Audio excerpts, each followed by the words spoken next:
Over the past year, big tech has been accused of censoring dialogue around COVID, including posts by doctors, politicians, and some in the media.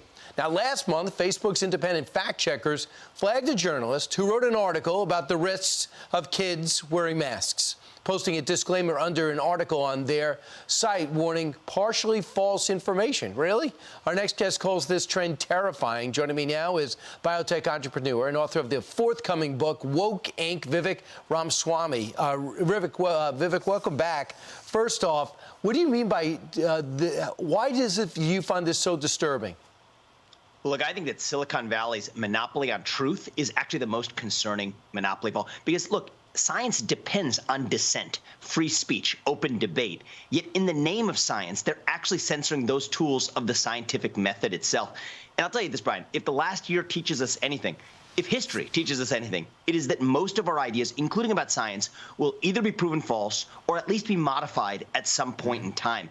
And we only get there through actually allowing the marketplace of ideas to work. In fact, many of the things that we thought about COVID-19 even a year ago, even 6 months ago, have since been modified. Facebook's effectively getting in the way. Yeah, I remember we had to wipe down all our groceries, and it's so it can be picked up from surfaces. Oops, that's a mistake. Remember, don't wear masks, and then because it doesn't matter, it gives you a false sense of security from Dr. Fauci. Oops, that was a mistake, evidently. Meanwhile, John Tierney, he's a writer. He's been fact-checked before by Facebook. Here's a quote from what he said.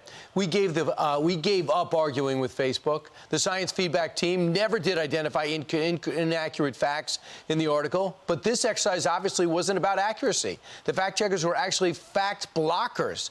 The fact blockers don't even have to pretend to find an error. They can smear a journalist and blacklist a story by affixing a vague label like misleading or missing context. And they are the arbiter. You know, there's nowhere else to go. Yeah, and this is a great example right there of science masquerading as politics and the other way around, politics masquerading as science. This is really, in my opinion, politics all the way down, because Facebook and companies like them are really just effectively doing the bidding of the party that's in power today.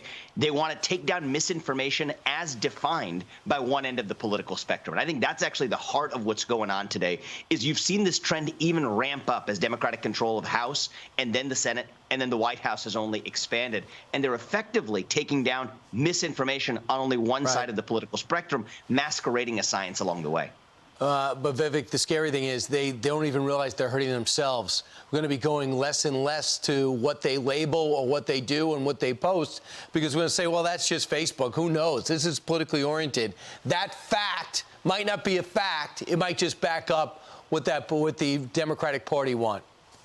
Well, look, we're losing trust in all of our institutions one by one. We've long lost trust in government. Now we've lost trust in our private sector. And the sad part, Ryan, is that now we're actually, as a people, losing trust in science itself. And that's the saddest part for me, is that actually true science is about dissent. It's about open debate.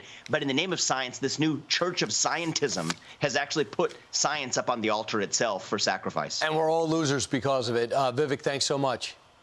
Thank you. All right. Meanwhile, we reached out to Facebook for a statement and did not hear back. And that is Vivek Ramaswamy.